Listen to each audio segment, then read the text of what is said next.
Bring us in, babe. Welcome to Coco Caliente. All right, let's take a moment of silence here real fast.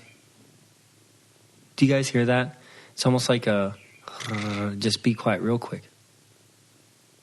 I can hear it. Okay, so if you can hear that, that's the kitty. The kitty's between my legs, and I am rubbing her neck. And she's purring, big time. That is the purr. That's a baby kitten purr. So you're welcome. I heard birds, too. That was a peaceful 2 seconds of silence. Yeah, enjoy your moment of calm. So Nicole today had to get a filling. I don't want to talk about it. And okay, so I just turned 28 yesterday. Let's say this, though. She blames the fact that she got a cavity on me. So go ahead with that. 1,000,000%. So my whole entire life I've had beautiful teeth. Nothing wrong with my teeth. Not even a little bit something wrong with my teeth. Mm-hmm. And Victor comes into my life, and he loves chips. He loves candy. He loves to eat in bed at night. And I'm a big kid. I'm a big child. Yeah, and so he has rubbed off on me, even though I fight it. And I will go to bed eating candy and not brush my teeth. Okay? Mm-hmm. So. Cardinal mistake. I have the tiniest cavity. I don't even know if it's... Did you see it on the x-ray? No. I don't even know if you can technically call it a cavity. Did they show it to you on the x-ray? No. Oh, okay. I don't know if you can call it a cavity, okay? And what's hilarious is I thought it was on the bottom left, and it's on the top right. So I clearly can't feel this thing. And here, that's like gum sensitivity on the bottom left that I'm feeling, apparently. Because I was like, oh, yeah. They're like, we don't have to numb your tongue and stuff because it's on the top. I'm like, oh, I feel something on the bottom. Okay, anyways, I have no idea where this thing is. Yeah. I'm already really distraught that I have technically a cavity. And I was just kind of going to let it go. And I kind of wish I did just let it go. But they're like, it could turn into a root canal. And Vic watches these documentaries where like a root canal are not good. Can kill you. I'm like, oh my God. Let me get this stupid thing fixed. At 8:30 root canal a.m. maybe won't kill you, but it's just not good for you. Yeah, avoid them at all costs. Yeah. All right. And so here I am I asked Mariah, like, what do I expect? Mariah's my best friend. And she's like, oh, yeah, they just, like, stick needles in your mouth and numb you. It doesn't hurt. I'm like, okay, that doesn't hurt. That's so weird. I hate the dentist. Sorry to dentists she's out like, there. you just feel, like, pressure and stuff. I was like, okay. So I'm going in this all bubbly. Next thing you know, okay, we're going to numb. And then numb on top the numb with a big needle. What the freak? I can feel that. How'd the needle feel? I can feel every bit of it. I don't know what the heck anyone is talking about. But did the shot itself hurt really bad? The shot hurt. And the shot was very long. How did they put it in the front of your gum? So it's like my second to back tooth. So they didn't put it on the roof of your mouth? No. Yeah, God, that probably really hurts. I've had that before. So They said I had it in the best possible spot for the least amount of pain and complications, but I still hated it. Nicole, and I'll let you continue with your story here, but one time I got a shot on the roof of my mouth. The dentist was shaking because have you ever felt go ahead right now if you're in your car and feel the roof of your mouth. Yeah, it's hard. Now think about a needle going into the roof of your mouth. Oh, what happened there? I had to get a filling done when I was a kid, and it was the most painful. And let me tell you this: I had already gotten other fillings taken, like another filling done, and so they had already given me a shot. And then so when they did the one on the roof of my mouth, I didn't get any more numb, so they couldn't even use it. So it was a wasted shot. I was so pissed. Oh, geez, yeah, you told me that before. That stinks. All right, so then go ahead. So you get your shot. It sucks. I get my shot. It sucks. So they wait like a couple minutes for it to like feel numb, but I don't really feel anything different. Okay, and then it's like bam in your face with these like vibrations and drills, and so my whole body was shaking. I hated what it felt like. I immediately started to sweat. And I just was, like, seeing things. Were you feeling the needle on your tooth? Like, were you feeling them, like, take out a chunk of your tooth? No, because it was so little. I didn't feel anything about the chunk. I just felt my body shaking. Like, so it was more the sound, the vibration, and the smell. Yeah, I think it freaked me out. Gotcha. And so I was like, oh, I'm going to pass out. And so I was like, I'm really sorry for being high maintenance, but, like, I'm, like, really hot. I'm, like, sweating. I was like, I'm seeing things. As in, like, I think I kept my eyes open with the light and, like, I'm, like, seeing black spots. And because I pretty much put myself into, like, an anxiety attack, I think. So they, like, sat me up, rinsed out my mouth. As this thing's, like, sucking out all of the wetness of your mouth. Like you're like a cotton ball. The little suction. I had nothing to eat, nothing to drink this morning. Anyways, I sat up, put a wet washcloth on my head, and I was fine. I was like, oh, good, I'm fine. So then they continued, and I was fine after that. I think I was just, like, taking it from the advice of, oh, you don't feel anything. Oh, it's completely fine, to, oh, I feel everything, and this is not completely fine. Mm-hmm. So that's what really... if you're going to tell your friends something, tell them it's worse than what it really is. So that way they're, like, come out and they're like, oh, that wasn't bad. Not like, oh... Mariah, I told her, I called her right after. I was like, don't you ever tell any of your friends that you don't feel anything. Because it's not true. And once I started feeling the shot, I immediately thought something was going wrong. Like, what's going wrong? Like, am I not numb? As somebody, especially as a child that got several fillings, and then I moved, and with the shots and everything. So do fillings...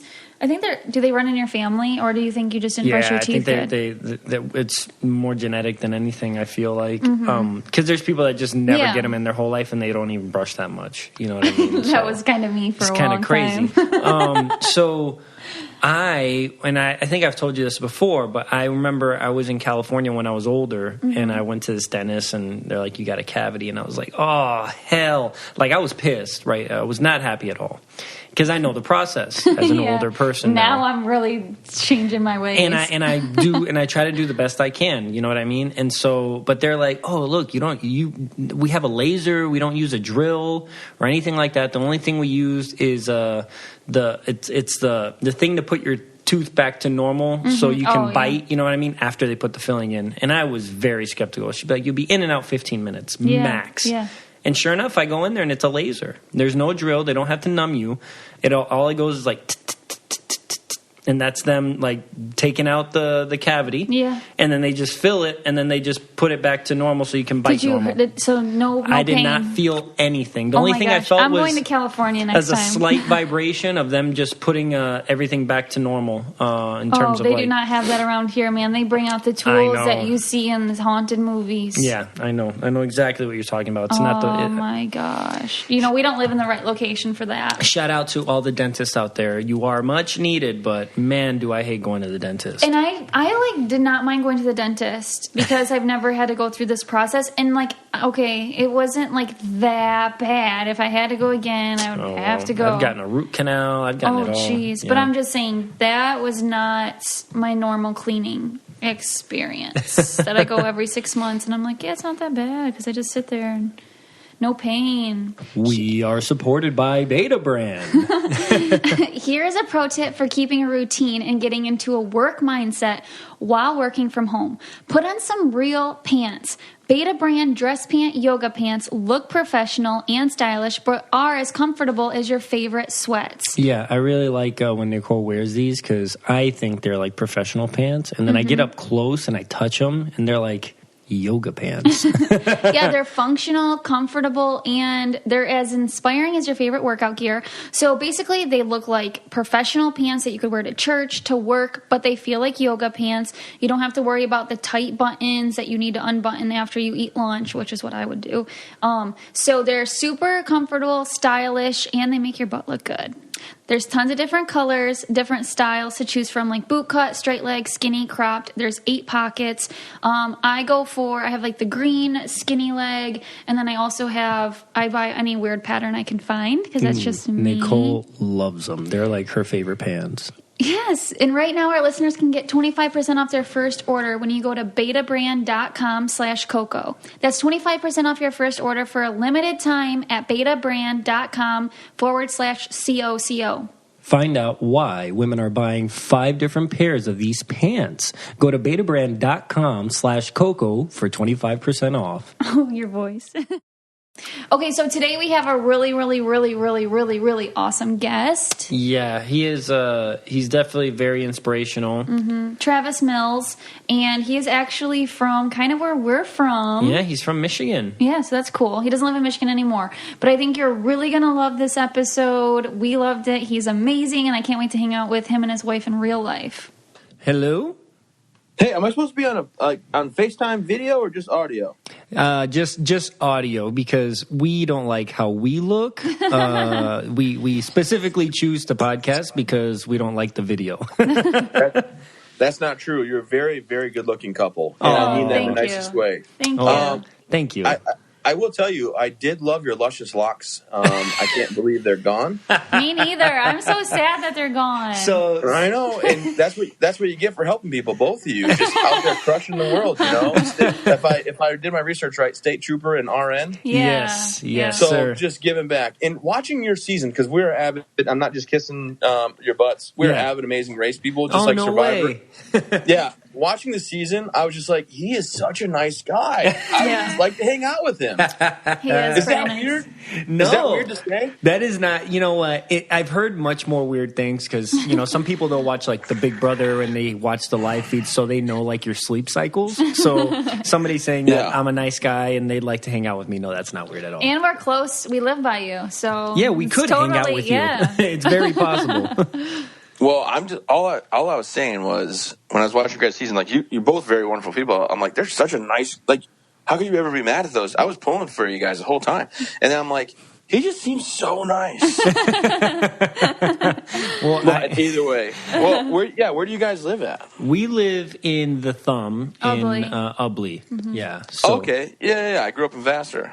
Oh, exactly. Yes. So actually, as part of my patrol, I patrol Tuscola, which includes Vassar, Tuscola County. Nice. Yeah. So I know exactly where that is. I'm actually there quite a lot. Wait, do you not live there now?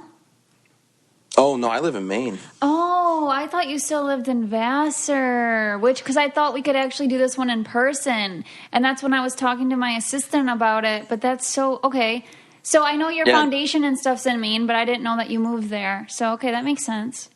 Yeah, my wife's from Maine originally, and then I joined the military at 18. I did a semester of college at Grand Rapids Community. I played football. Okay. And I was like, you know, I'm only really in college for football right now. Like, I don't really like school per se, so I wasn't a big fan of like going in debt for that reason. So I joined the military, and my medic on my first deployment, his little sister thought I was cute, and she sent a MySpace friend request. She was like 18 in college. MySpace. Wow. I know. And then I was 20 in Afghanistan, so we started chit chatting, and here we are. You just celebrated last weekend on the 21st our 12th year of marriage. Wow! Congratulations! Happy anniversary! Yeah, happy Thank anniversary. you. Well, you know, when I got injured, it was an obligation factor. She felt she had to stay, and now I have a social media presence where I'm like, I will wreck you if you leave. So, you know. You know, it's funny. I love your sense of humor. I mean, and for the people listening, this is Travis Mills. He's a motivation to everybody right now, and not because he thought he was going to be a motivation to everybody his whole life, right? Something happened, and we'll get to that. And then now you're just like an inspirational speaker. You're a motivational person, and you really touch the lives of a lot of people through what you've been through and what you've been able to do because of it. And so I guess let's just kind of get into that. So you join the military, you know, you start talking to this girl on MySpace, and what were you doing? You were in the Army. What were you doing over there in Afghanistan? What was your job? Well, the first time I went, I was a personal security detachment, and we just were with a colonel. So we just drove around with the colonel, making sure it was safe. Really awesome job to be like 19, private in the Army. And then since I was infantry, which means I had 4 extra weeks of like training, they were like, hey, you're infantry, so you get to be a truck commander of this Humvee, and you just sign for $6 million worth of equipment. And I'm like 19 going, yeah, no problem. Let's get this. I got it. No worries. Yeah. And then I did a 15-month deployment. Met a girl online, and you know, when I first time I ever met her, my wife now, Kelsey, the first time I ever met her, like we were chit chatting online, and her brother was my medic, and he was not pleased. But I decided, you know, I'd been overseas 11 months by then, and I said, you know what, I deserve a vacation, so I get 18 days off. So I said, do you want to go to Mexico? And she said, yeah. Oh, that's so I flew into awesome. Dallas. Yeah, so I flew into Dallas, and I picked her up because she lived in Dallas from 11 years old on, and we went to Cozumel, Mexico for a week. Never met before, just went and hung out. No way. And then, so cool. Yeah. And then went back to Michigan, showed her off to the family and stuff. And then I went back overseas, and she went back home.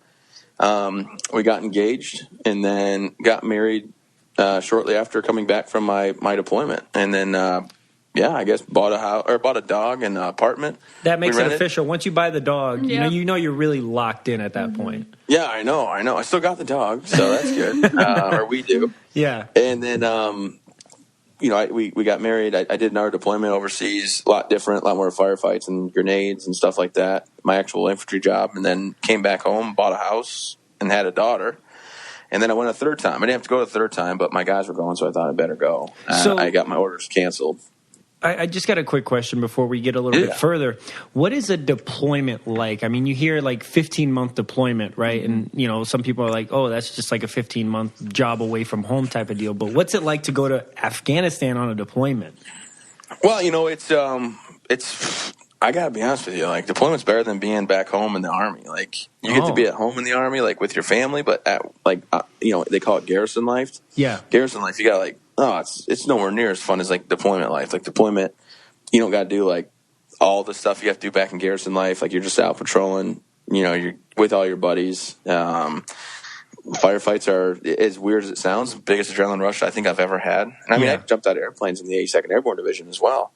And you just know that person next to you, whether you're friends outside of work, like they got your back. So deployments, I mean, it gets a little bit monotonous and boring, but I don't know. It's different than high school friends. I would say you make friends from deployment that you'll be able to pick up conversation any time of the day, any time of the year. Whereas like sometimes people you went to high school with and saw every day till you were 18, that you see them now and you're like, hey, how you doing? And that's not a knock on anybody that I went to school with. Yeah, I'm just absolutely. Saying, different kind of bond. And maybe you have the same thing, in the police force with absolutely, things you guys can talk about, experiences about calls and stuff like that. Where in high school you kind of reminisce about the old days, and then it's like, well, what's going on? Yeah, it's a recycled conversation almost. Yep. Yeah. But it was a good time. Is it weird like living in, because basically you guys set up your camp in a spot basically in the desert almost, right? Like you create a facility that there wasn't before. Is that kind of like how that works? Yeah. So like the infantry guys, it depends. Normally you don't live in the nice area, like on a nice big fob or base. Like we would take compounds, like houses that are like mud huts, and we would take compounds from the Taliban and we'd set up shop there, and we'd live there for a little bit, and then somebody would come and backfill us. Usually the Italians that were deployed as well would come and backfill our position. Then we'd go push to another position and take that ground. Like my second deployment, I took 4 showers in 1 year, like 4 actual showers. No way. I'm not here to cry about it, but yeah. Well, that's what I'm talking about. Like, this is the stuff that people don't hear. I mean, they just see, they watch maybe like a movie, and then that's it, right? Yeah, and the worst part is when you're overseas and you go so long without a shower, and then you get offered a shower, like, you're like, hey, we're going back to refit. It's your turn to go. Do you want to go get a shower? You're like, not really. And people might think that's weird. Like that's going to sound weird, but then you got to go like another 3 weeks to get comfortable enough with how bad you smell and how gross you feel, and you're just like, no, I'm okay. I'm gonna ride this one out. You take a water bottle, you take your knife, and you cut 3 or 4 holes in the top, and you squirt it over your head, and you get as clean as you can with like 4 water bottles, and you're like, that's good enough for me, because I don't know, but yeah, I took 4 showers in that 1 year, and it's. I don't know. Like I threw some grenades down and like a chimney in a house that was getting like shooting at us and stuff, and it's adrenaline. But then you get back and you're excited for the creature conference. Like iPhone was like a big thing. Like, oh, I got an iPhone. I can call my mom and dad. I can sit with my wife on the couch and watch my favorite show, Amazing Race. Whatever, no big deal. Yeah. But. You miss that stuff too. Like go to McDonald's and like just grab a burger rather than eating the MREs that they give you. Yeah. Sometimes, and that's what gets me sometimes, and not to knock on other people for having different opinions, but when there's everybody that's anti everything, right? I mean, that just happens in this world because everybody has their opinions, but they don't know what people go through on a daily basis over there to then come back here, right? And then be giving every freedom that you have here. And then these guys are coming back and like, I can finally, for the first time, do things that I wasn't able to do for the last year and a half, Yeah. Well, it's like, you hear people complain about stuff and you're like, wow, like that's really first world problem, eh? Yeah. You know, like I'm just like so happy to get a bacon McDouble. I'm like, oh my gosh, you know, this is amazing. But that's weird. I don't know, steak dinner or whatever you want. Yeah. But just being able to have that kind of stuff, and then you know, electricity and indoor plumbing and water, you know, and stuff like that's like, oh, this is awesome. This is so great. but I don't complain, you know. And people ask me about the military, like I loved it. Like I would still be in, I'm sure, if I wouldn't have, you know, had what happened to me go on and things like that. But you know, you gotta push forward and you just kind of adapt with what happens. And I have a really, really good life now. So very thankful. Absolutely. So with COVID right now, I know everybody's at their house. Most people, if you are working, you're very busy and it's a hectic schedule. And if you're at home, there's a lot of downtime to think about a lot of stuff. And BetterHelp is there to help you, right? So if you're having any thoughts of depression, or you have stress, anxiety, relationship issues, trouble sleeping, anger, BetterHelp is there for you. They're counselors that can talk with you in as quick as 24 hours. They have counselors in all 50 states, and they'll help assess your needs and match you with your own licensed professional therapist. In fact, so many people have been using BetterHelp that they are recruiting additional counselors in all 50 states. So this is not self-help. It's professional counseling. You can send a message to your counselor anytime, and you'll be connected in a safe and private online environment. Everything you say is confidential. It's very convenient, professional, and affordable. And you can check out the testimonials that are posted daily on their site. Again, this is not a crisis hotline, but this is a professional counselor that has services available for clients worldwide. I want you to start living a happier life today. As a listener, you'll get 10% off your first month by visiting betterhelp.com/Coco. Join over 1 million people taking charge of their mental health. Again, that's BetterHelp, HELP.com/Coco. So you go now, you're basically, you set up your family life, and you don't have to go to this third tour of deployment, but you said you wanted to go because your guys were going. Yeah, I just thought it wasn't fair to them if I was just like, you know, hey, you guys go ahead. There's a brotherhood, right? You get people that come from all across the nation, you know, and like Puerto Rico, and I know it's not like part of the nation as a state, but you know, Puerto Rico and the other countries that will serve in the military and stuff like that. And you just, I don't know, you become brothers, and you just think you've got to go overseas because they're going overseas, and it's not right. You've been their leader, and I had, you know, my team underneath, you know, below me, and I thought, let's just go. My wife understood it. And not to mention tax-free money with a newborn's not bad. Yeah, right? So, yeah. So I deployed. I said, yep, let's just roll with it. And I deployed, and it was a very hot zone.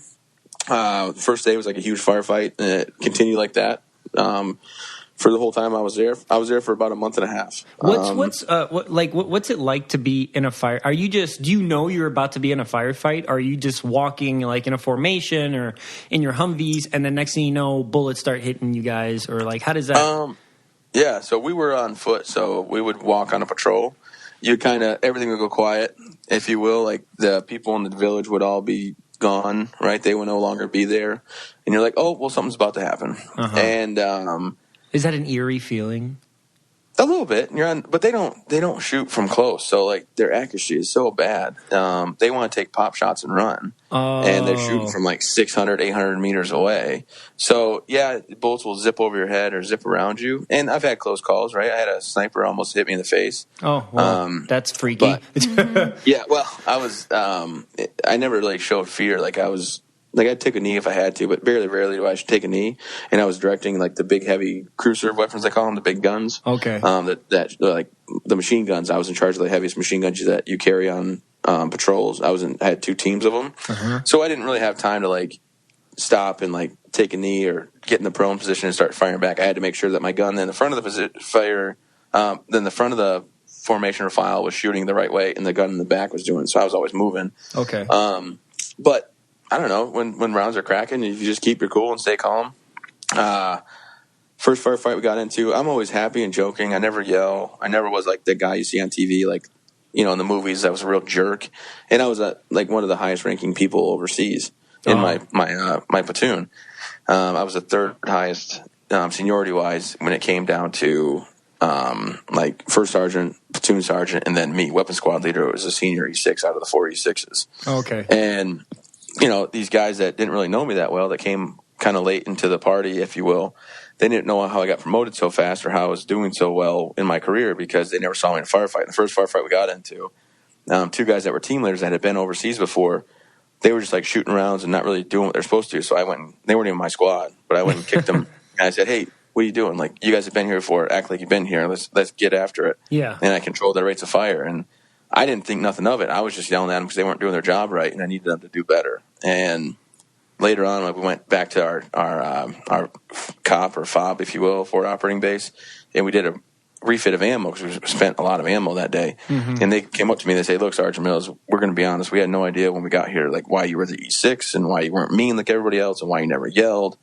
And they said, but now we get how you made your rank and we'll follow you to hell and back. And I was like, well, that's a compliment. Well, I appreciate that. Yeah, but because just doing your job. In a moment like that, I mean, you people are watching you and they get the vibe off of you. So if you start freaking out, firing off rounds like that, they're going to be like, oh, something's really wrong. But if you stay level-headed, everybody's like, oh, okay, I feel safe, right? Because he's calm, so I'm calm. Mm-hmm. Well, in that firefight in particular, we had people going across the dry riverbed, and one guy, like, turned to run and he went down. And like, oh my gosh, Sergeant Butler's down. And my first sergeant was going to send a whole squad to go get him. And I'm like, no, what are you doing? I said, here, hold this. I threw my M4 to him. So I didn't, made sure I could free myself up for running. So I ran down the bank, down into the middle of the riverbed, and I picked him up on my shoulders and ran him out. And I was just like, there's no reason to like send a whole squad of firepower when I can just do it myself. Wow. So, Wow. But things like that happen all the time in combat. Like, I'm not some special person, and I'm not sitting here like trying to glorify what I did. I just, and when the time comes, just like you guys both in your professions, when you need help, you step up. I know we haven't got to what happened to me, but I had, 7 nurses and 9 doctors working at one time on me. Wow. Mm-hmm. I mean, sorry if I jumped the gun there. Yeah. Let's go right into that. So I guess just take us to that day. What was going on? Yeah, so on April 10th of 2012, I got a phone call, or we got a phone call from Village Elder. We needed to go help him with some stuff, and we did, like normal. And on our patrols, we always had a guy in the very front that had a minesweeper, and he would go back and forth across the ground to see if there's anything under the ground. And nothing alarmed us there was anything there, and he went not once but twice. So I said, okay, cool. Came to a short halt, took my backpack off, because like I said, we have all the machine gun rounds, the teams do, so we would link about 2,000 rounds together in case we got into something. They would just rip through all the rounds backpack to backpack. You just would break the link and pick up and go. Yep. But my backpack was about 120 pounds with all the ammo and water and food and everything. Yeah. So I put my backpack on the ground, and underneath it was a bomb that wasn't detected. And when it went off, it took my right arm, right leg off automatically. They didn't find those pieces of me.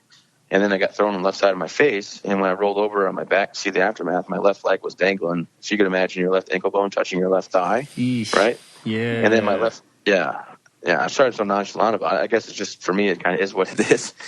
And then my wrist was blown out pretty good, but I still had to use my thumb and index and middle finger. The other two were mangled up, the pinky and ring. But so I hit the ground, rolled over, saw what happened. My medic, Dan Bateson, runs over to work on me. I told him, don't worry about it. You're not going to save me. Go fix my guys. So I had other guys yelling medic. Yeah.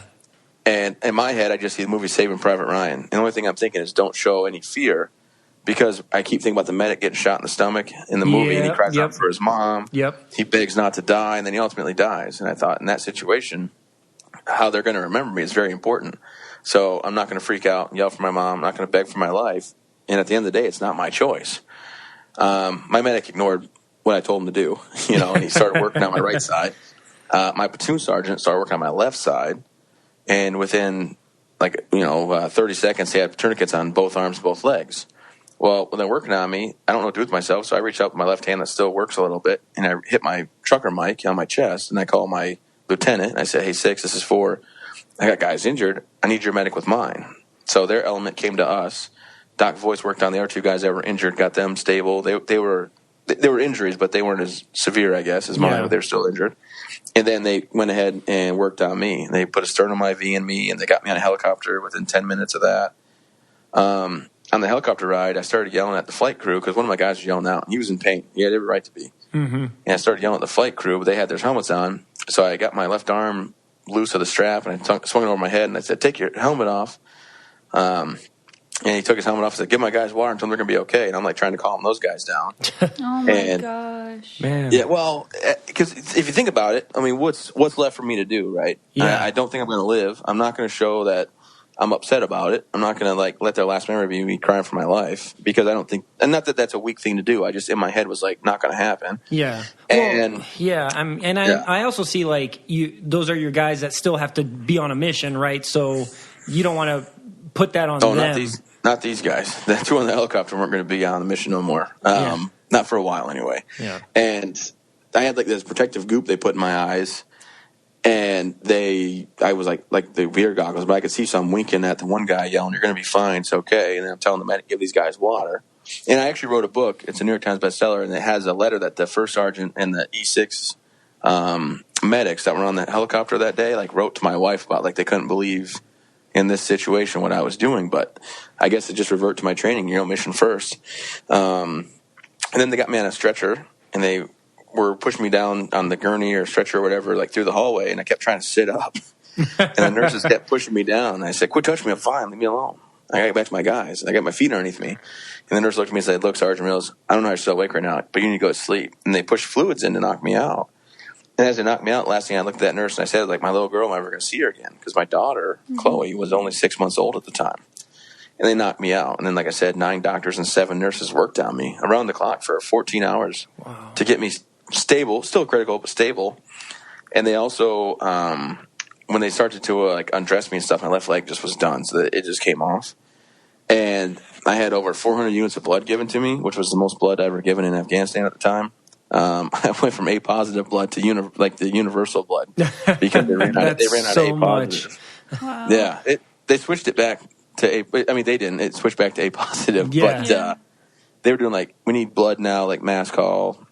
They're donating right out of people's veins. So I had a bunch of tests afterwards. I'm good, but they were worried they didn't screen the blood properly. They just needed it for the time. Yeah, because they need it fast. They need it now. Yeah, yep. And then I don't know. They just 2 nurses for 9 hours took turns pumping air out of my lungs, and think about that. I mean, the profession that you are in actually didn't give up. They could have loosened one tourniquet within 2 minutes at the most. I bleed out and I'm dead. They go back to their day, but they're like, nope, we're not giving up. So they gave me the opportunity to still be alive by working on me and not giving up on me in the dire situation that we found ourselves that day.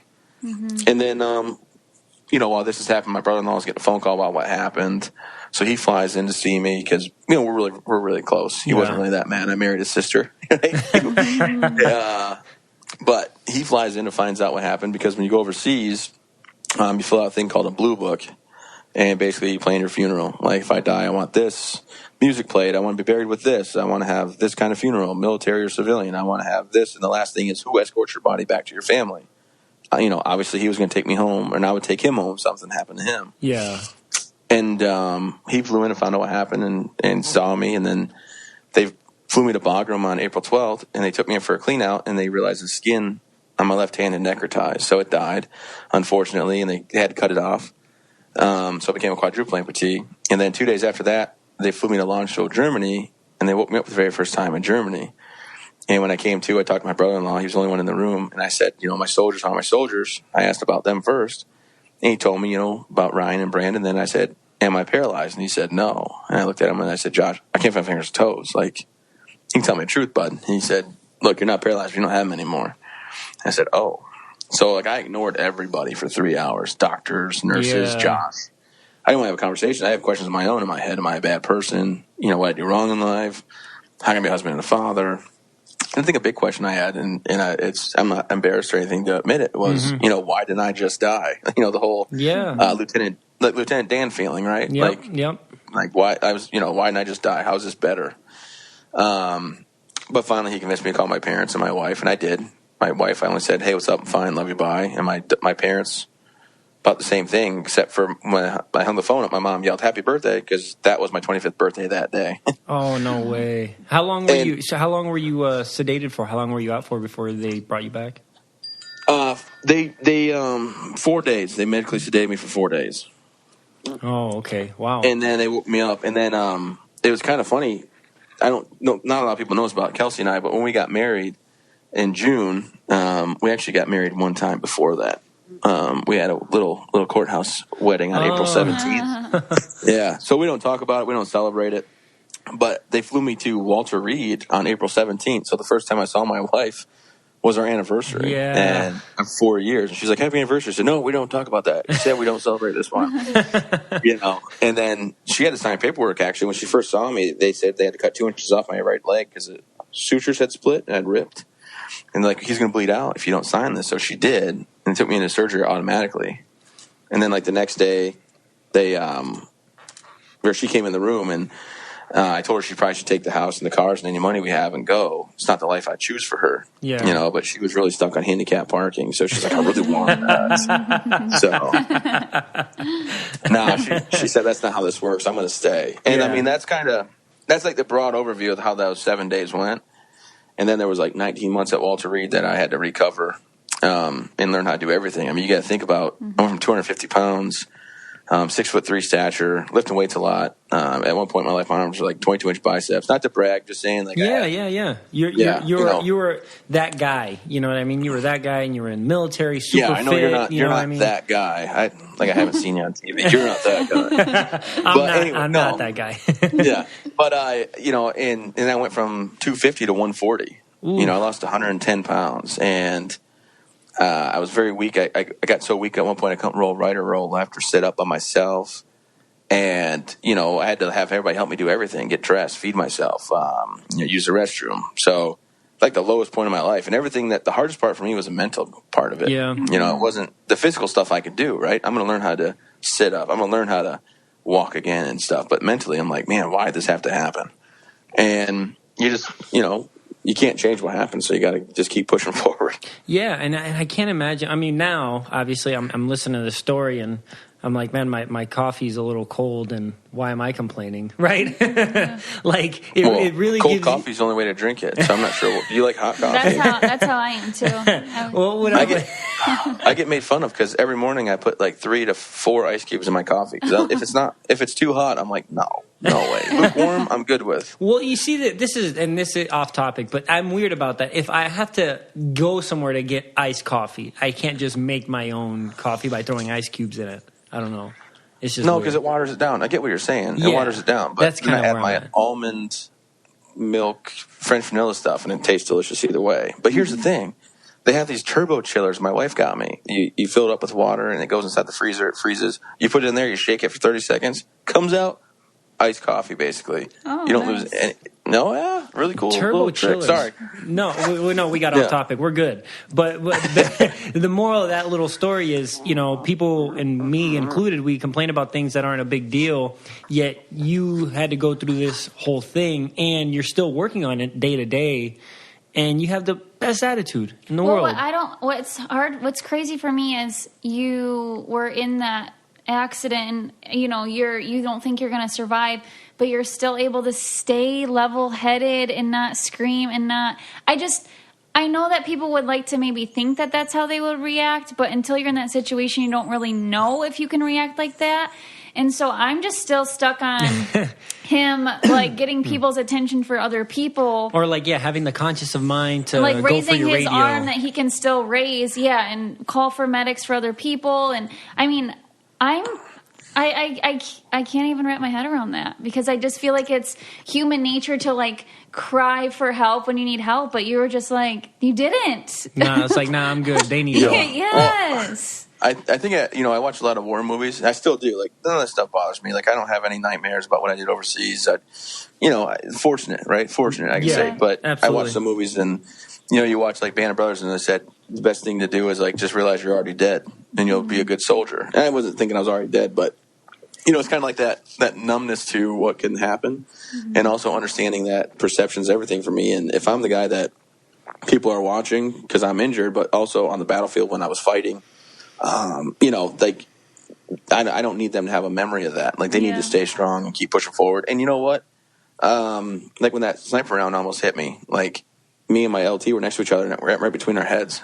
And like, I rolled in, and I was so mad that I rolled away instead of staying there and fighting. I stood up on top of a berm, and I just ripped off a magazine and a half right from where I thought the guy was at. And I got yelled at to get back down by my lieutenant and stuff like that. But I wasn't getting down until I was done, proving that I wasn't afraid. Yeah. And they have a thing called a raid camera that goes 30 feet in the sky, and it goes 360 view. And where our base was at, they could see us in the firefight we were getting into. And they looked at the camera, and the guy on the camera duty, Sergeant Leiden, he was like, "That's either the CO or Big Mills on top of that," because we had 2 Millses. And the other guy was like 6'1", 205. I was like, "How am I small? Why do I got to be Little Mills?" Like, look at him. But he was like, "That's either the CO or that's Sergeant Mills." My first sergeant goes, "That's Sergeant Mills. He doesn't shy away from combat." I mean, I guess that's good and bad, but I wasn't ever reckless either. Like the day I got hit, we did all the precautions that we had to. That we were trained to do, and it just, one unfortunate day at work. And I also, I don't think we're wrapping up. I usually save to the end of my presentations, but the 2 things that I learned from this, and like I said, I'm not trying out the phone or anything like that. Yeah, no, you're good. But the 2 things I've learned, and maybe, you guys have used this with all the stuff you guys do, is number 1, don't dwell on the past. Like, you're never going to change it. Mm-hmm. I used to sit in my hospital bed and I'd hope and I wish and I pray this never happened. I'd close my eyes and how to go back in time. And the truth is, it's never going to happen for me. I'm never going to go back to arms and legs. So I just reminisce what I had, 25 years of that. And I've had, 8 now years that have been incredible. As well as, I tell people you can't always control your situation, but you can always control your attitude. For instance, every day I wake up, right, I have no arms and legs on because they go on the charger or whatever. I jump in my wheelchair next to my bed. I throw my arm on off the charger. I go down and have my lukewarm coffee. Then my family comes down or whatever. They come and have their coffee. We go about our day. And, like, the thing I had happen to me today is I put my legs on, and when I went to leave the house, my left leg died because they're battery powered. Uh-huh. And it locked straight. I went, oh, crap. But then I got a quick charge on it, so I was able to take my daughter gymnastics, and I go to two meetings I had. And then I got back home, and my leg died. So I took my legs off and put them on the charger. And now I'm sitting in my wheelchair having a conversation with you guys.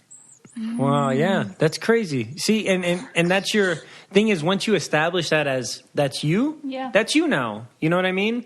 Like you said, you can't change the past, and that goes for everything. Not for it could be for the most extreme cases or not extreme cases, right? And if you have that mindset is everything, right? It'll be fine. Yeah. And I tell people, like, one of my greatest memories I ever had, right? I still have, like, my happiest things is we moved to Maine, my wife and I, and we built a house. My daughter, of course, she was she's 8 now, going on 9. But we moved to Maine, and when we first got here, she was like 4. And she could get in her car seat by herself, and I could help her, and she could get buckled with me helping her. Mm-hmm. And I flew back one night from speaking in Oklahoma at a college, and my wife said, "Hey, this is your birthday dinner, because tomorrow for your birthday I have to go to college." She had, like, classes she took. And I said, "No problem." So we had our birthday dinner the next day. My wife went to her class, and Chloe and I decided we're going to go to Texas Roadhouse. So we went to Texas Roadhouse in my truck. We got out, walked in holding hands, sat down, ate our meals, had ice cream and whatever afterwards as a dessert, walked back out holding hands, and she jumped in the truck. I buckled her in, went home, gave her a bath, put her to bed before my wife even got home. And that sounds like a pretty simple night, like, oh, really nice dinner with your daughter. But the fact was I was doing it. Yeah. Nobody put her in my truck. Nobody buckled her in my truck. Nobody, I go and I do everything I want to do. And now, because my medics were Daniel and Alexander, the 2 guys that saved my life, my wife and I had another child, and it's a little boy, and we named him Dax after those 2 because they made it possible for me to live.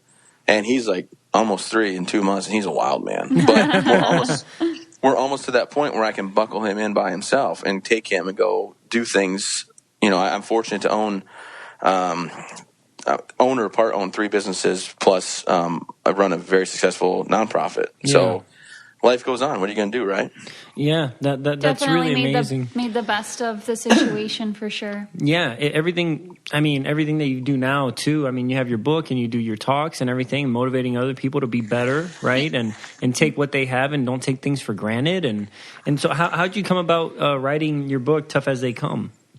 Well, I did a documentary that's called Travis Soldier's Story, and people reached out because they found out that I was going room to room and meeting everybody new that was coming in. Mm-hmm. And it started by a guy doing that for me, and a quadruple amputee flew in from Missouri. And I was like, hey, man, like, you're the 4th ever out of all of us, and you're going to be fine. And he gave me that hope and that direction that I needed to find out, like, hey, look, life's going to go on. And then I went room to room. People read a documentary, and then people wanted to write a book, so we did a book. And it's worked out very well for me. And then I started speaking because Lockheed Martin reached out and wanted me to do a presentation at the World Science Organization convention. And I was like, yeah, sure. And they put me on the small stage, right, because I wasn't like the main headliner. Bill Nye the Science Guy was. And we had the same time slots. But guess what? To get to Bill Nye's presentation, you had to go past mine. And I stole like almost all of his people, so I had more people watching me. Oh yeah! At the National Science Convention, I had more people watch me than Bill Nye the Science Guy. That's awesome. I mean, I don't know if that's true. They told me that probably was what happened, but yeah. So I started doing my presentations then, and now I do them. Well, not now. COVID's got me slowed down quite a bit, but I pick back up in the fall and. I was drinking whiskey one night with my neighbor, and I got offered to buy a marina, and I thought, well, that sounds like a good plan. So I asked if he wanted to buy it with me, and he said, that sounds like a good plan. And his wife and my wife said, don't do it. So we finished our glasses, and we bought it.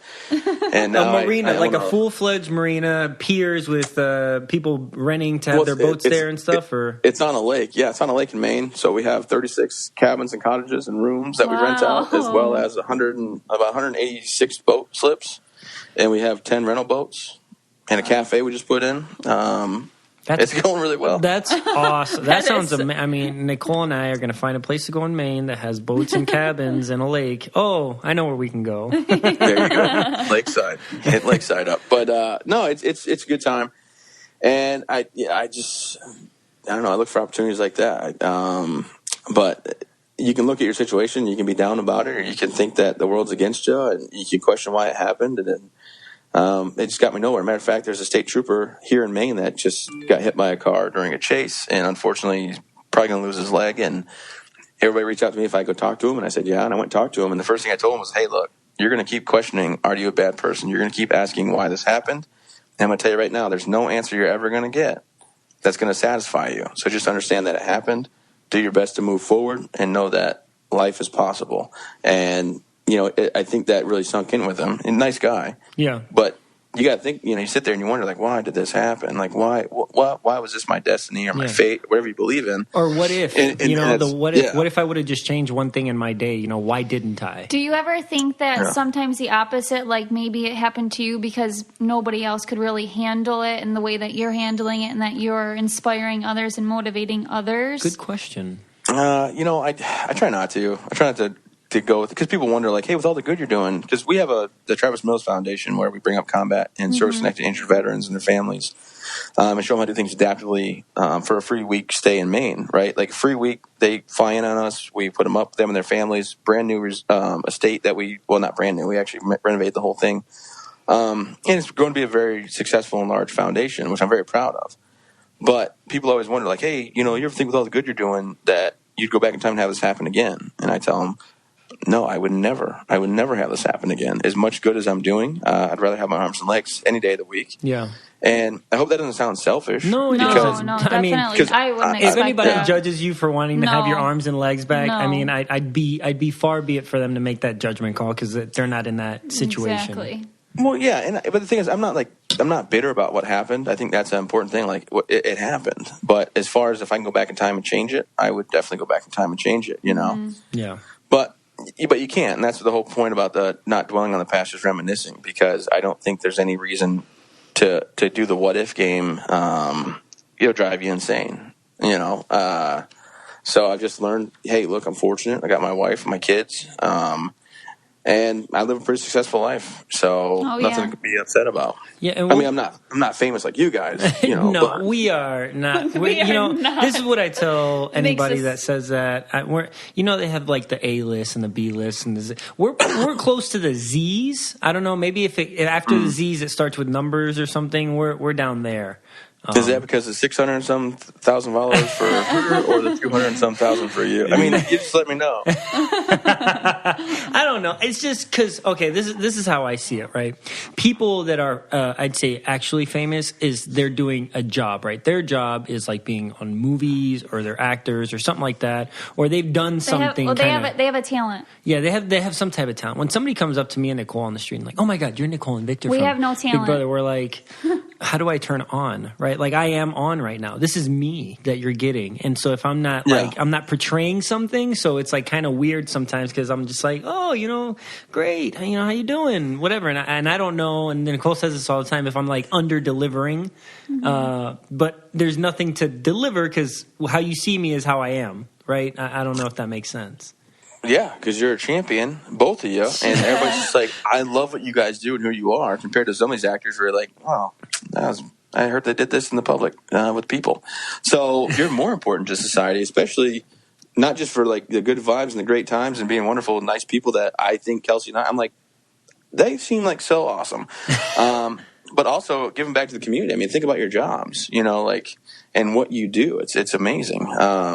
So I appreciate that, and I respect you guys for that as well. So, well, thank kudos you on that. I appreciate that, and thank you for your service. What did you say was the name of your foundation? Travis Mills Foundation. I'm kind of conceited. Yeah, I just name everything after myself. Like my speaking company is Travis Mills Group. I wanted Dax's name to be Travis, but my wife said no. I named everything after myself. So whatever. It's just easier that way. Like I have, my daughter's name tattooed on my arm, so I don't forget it. But whatever. Yeah, I get it. No, actually, it's real weird. My ex-girlfriend, I tattooed her name on my arm, and my wife was just like, "We've got to do something about that." So we named our first daughter after my ex-girlfriend. So. Oh my gosh! Oh really? Yeah. No, Victor. That'd be so bad. Yeah, but if people wonder like, why this happened to me, why did I get blown up? It's basically because I had a girlfriend in college. I moved home for her because she told me she loved me, so I should move home. And then I met her boyfriend. So then I was like, this is awkward. So I joined the military. So when I look back at like how this actually happened, how those my arms and legs, it's her fault. So. Yeah, she hates that joke, but I don't really care. So whatever. No, guys. I appreciate the opportunity to come and tell you guys my story, honestly, and. I know I say it so nonchalantly, it seems like it doesn't impact me, but it definitely has. It's just about adapting to the situation and overcoming. And people always say, oh, wounded warrior. And I'm like, I don't like the term wounded. Yeah. Nothing to do with the foundation. Just I use recalibrated, if anything. But the real thing is I like people just call me Travis, Mm-hmm. And I get questions like, hey, if I see someone like you on the street, like, what do I say? And I'm like, hello or hi. I don't, Well, like, yeah, but, if they're like you, I'm like, what do you mean like me? Like no arms and legs? Well, yeah. I'm like, they're a regular person. Just say hi. I was about to say, and if anything, it might be weird if they don't know you. So maybe just smile. Yeah, exactly. Like I get people that stare at me and then like they don't want to get caught looking. And I've had people like walk into signs or walk into end caps on aisles. Like, what the? But I'm pretty well known now where I live in Maine, so it's not like weird anymore. Yeah. It is a little weird. Like I went back to Michigan and I was in Frankenmuth, right? Everybody goes to Frankenmuth and does stuff as a favorite place. I love Frankenmuth. And I mean, it's all right. They're our school rivals. They're all right. But I walked through and then all of a sudden, like I see an Instagram story, like, oh my gosh, Travis Mills was in Frankenmuth Day. It's like a blurry picture because I was walking. As they were driving in a car, like I saw Travis Mills today, and I'm like, man, I feel like Nicole and Vic, like this is what they get all the time. They're so famous. Like, oh my god, it's my 10 seconds of fame they get all the time. It's so cool. Hey, if you come back to Michigan, ever let us know. Yeah, we'd love to hang out. Definitely, get some dinner. I would love to, and I do come back. My mom and dad. Here's the thing: I bought this marina. I convinced my parents to run it for me and like, hey guys, come run this marina. It's like a coast into your retirement. My dad was already retired. So they sold my family house, I guess, not my house, but their house, which my grandpa and great grandpa, and I was supposed to buy, but I didn't. They sold it to my brother on a land contract, for taxes reasons and stuff like that. So they didn't, for 5 years, my brother makes payments to pay the mortgage stuff down when he has to take a mortgage out. And I thought, man, I got them. I convinced them. They wanted my brother to take a loan out, but I convinced them land contract. And the reason was because if they ever quit the marina, they'd be homeless. Gotcha. So I had them, but then they did a workaround and they just built a house anyway. So now they're back in Michigan. That's Guys, really, that was a joke. I don't want my parents to be homeless. I know. About I know. It's cool though that you're able to do that with your parents, right? Because you guys share something like that. Yeah. So they moved out there. You said right? They came back this summer too. My dad just got back to Michigan. Actually, he's got to do some stuff around his house. They got new lawn and stuff like that going in because it's a brand new house of last year, but in October, December or something. But my mom's still here in Maine. She's working at the marina right now. She loves it. She's in charge of the whole show. So no one, it's weird. You ever own a business and you show up and you get a list of chores and then you do the chores. So then you get told what sandwich, to go get your mom or what coffee. And then you come back and then you get another list of chores and you can't go home till they're done. That's kind of like my life.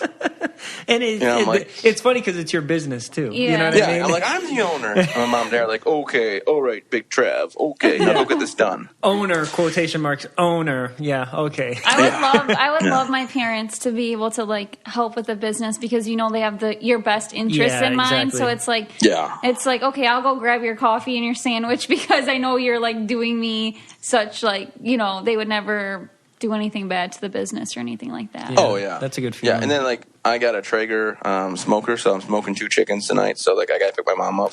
I heard those grills are awesome. I heard those things are awesome. They are. They really are. And I'm gonna take 5 hours or 6 hours and smoke 2 chickens, little chickens, and it's gonna be delicious tonight. I do love them. If you ever are thinking I want to get a smoker, let me tell you something. The one I have is it's got Wi-Fi. So say you're doing a turkey. Which the turkeys come out way better than you've ever had before. I would imagine. Anyway, whatever. Say you're doing a turkey. And you go to your daughter's soccer game an hour and 15 minutes away. But the requirement is you take the temperature from 180 to 225 after 2 hours. How do you do it? Oh, you log in on your phone and you just up the temperature while you're watching your daughter's soccer game. That's awesome. Oh my gosh, Victor does that with our air conditioner right now. It drives me nuts. He's not even home and he has it connected to his phone so he can control the temperature when he's the one that's not here. And I just hear it go off. I'm he's so controlling with that crap. You know what? It's like that Family Guy episode. It's my thingy went off. It's the AC's been tampered with. My thingy went off. Exactly. Yeah. See what's Can't going have on. that. Oh my gosh! Now, but where are you at with it? Are you the commercials where it's that's at the you ever see I think it's Progressive that does it where they do turn into your parents. Yeah. And the guy's right behind the shoulder. Are you more of I want it cold or I want it at the optimal? So I'm actually more like my dad, where it's you can use the windows, you can be more conservative, where he's just blasted at 64 all day, every day. Well, okay, so this is my take on it. If I'm gonna be in my home, I'm gonna be comfortable. Right, I will pay for that comfortableness. Right, I'm not going to get here and all right, let me open 5 windows and turn a fan on to get air in here, and it might take a few minutes, and then later I'm going to have to, you know what I mean? I'm not going to wait for the sun to set right at the perfect level to have the windows open. Right, it's I have an AC, I'm going to use it.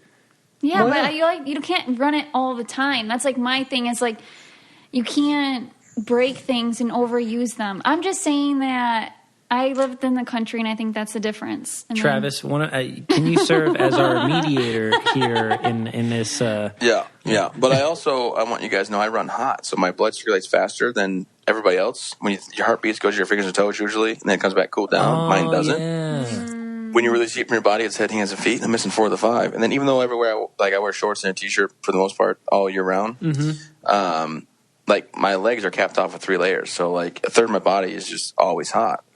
So I'm on the 64 degrees all year round side. Thank you. Well, I do like it cold because I leave the window open and put a fan in the window. Now you agree with him? No, I'm telling Victor, you know that I love it freezing, but I also don't like to run everything all the time. Yeah. That's the point. No, it's fine. I get where she's coming from, and Victor. this is how most of our conversations go. Yes, and yes, but my buddy Jocko. If you guys ever heard Jocko Willing, you know what? You know what's funny? That's why I bring this up. Jocko is the last podcast I was listening to on the Joe Rogan podcast. And what an inspirational guy that is, and what great insight he has as well from the SEAL teams and what he brings to life now, and it's awesome. Well, he's a phenomenal guy. He's kind of a mentor in my speaking, but also is a friend of mine. But his book, Extreme Ownership, that he wrote, it's basically going through problems that companies have, and even though you got to find a way for it to be your problem, basically, like something's wrong, you take ownership of it. So whenever I get in a fight with Kelsey, I'm always like, you know what? You're right. I was wrong, and here's why I was wrong. I'll fix it. And it's just like she's stunned, like, what the heck? What just happened? Oh, Victor, you should do that. I'm always the one that has to say I'm wrong, even if I'm not wrong. Okay, we'll talk about that later.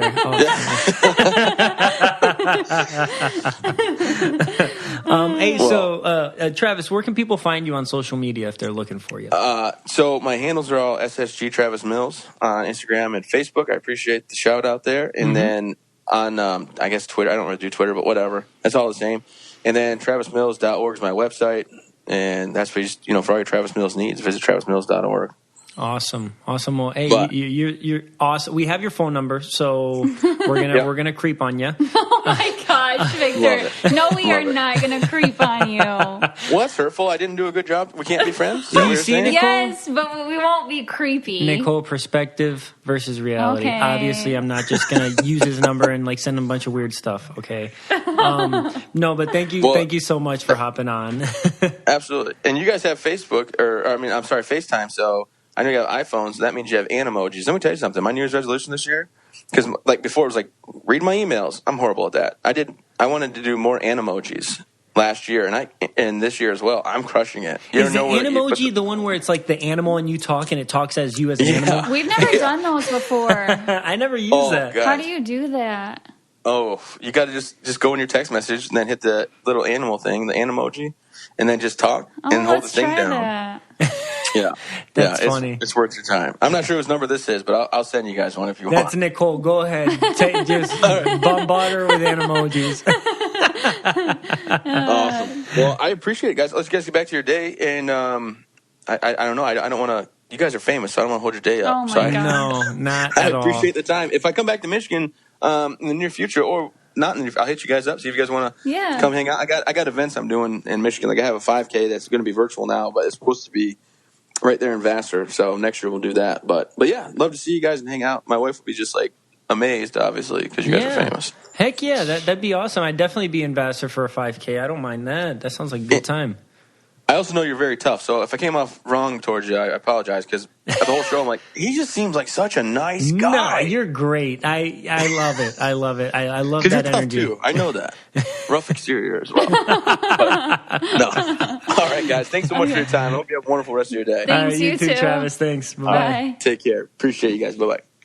What a fun and inspirational guy Travis is. Oh yeah, definitely. Like, and he has such a sense of humor. Yeah. You know what I mean? Like, I don't know. You would never know, and you could never tell that he's ever been through like a traumatic experience like that to come out on the other side, because the way he acts and the way he carries himself is like, it's awesome. Yeah, I know. I agree. And he did send a text with what's the animojis? Yeah. Is that what it's called? Animoji, something like that. Remember.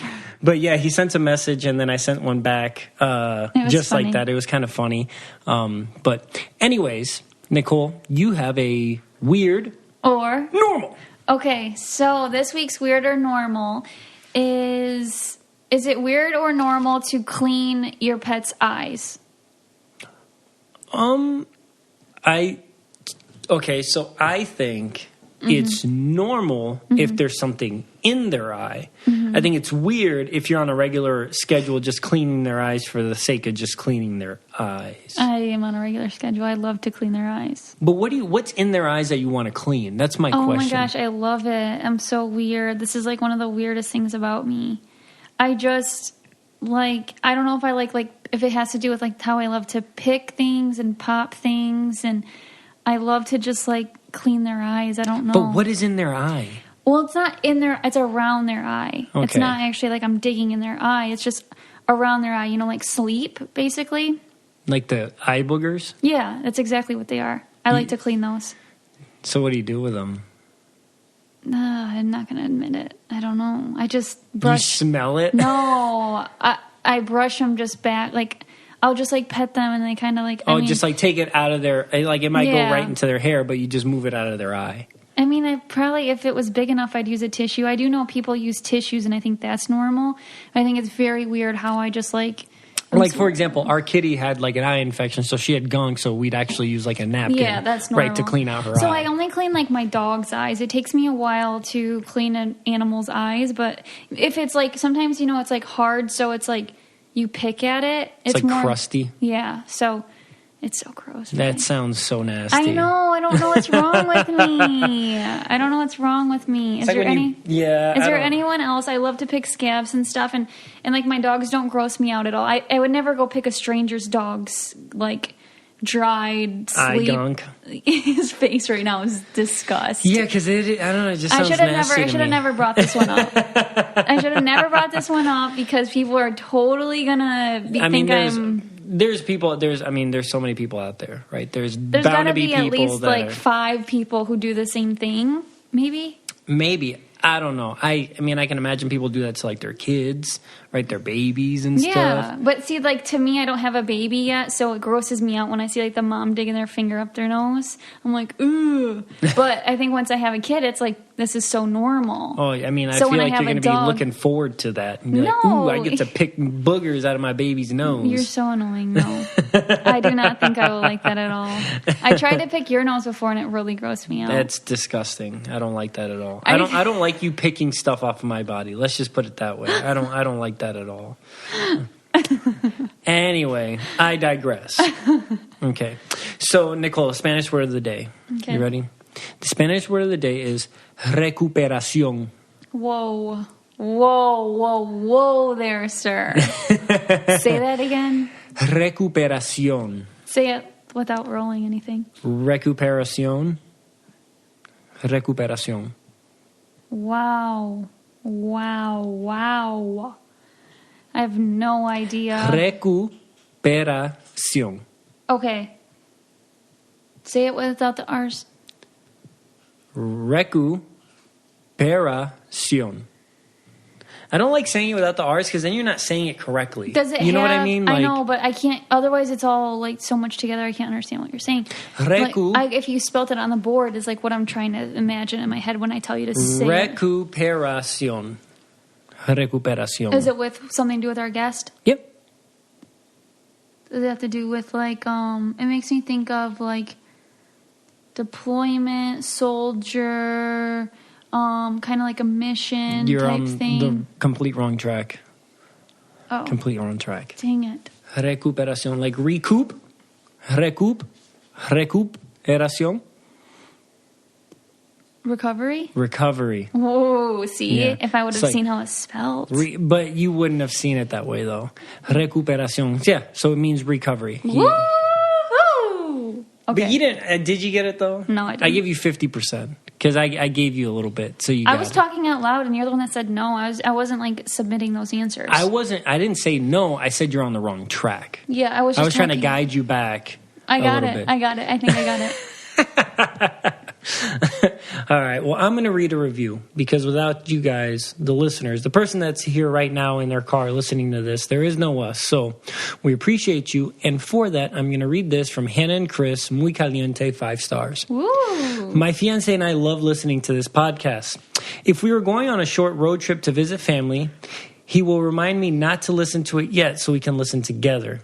Victor and Nicole remind us so much of our own relationship. Their banter and their weird or normal segments are so funny and relatable.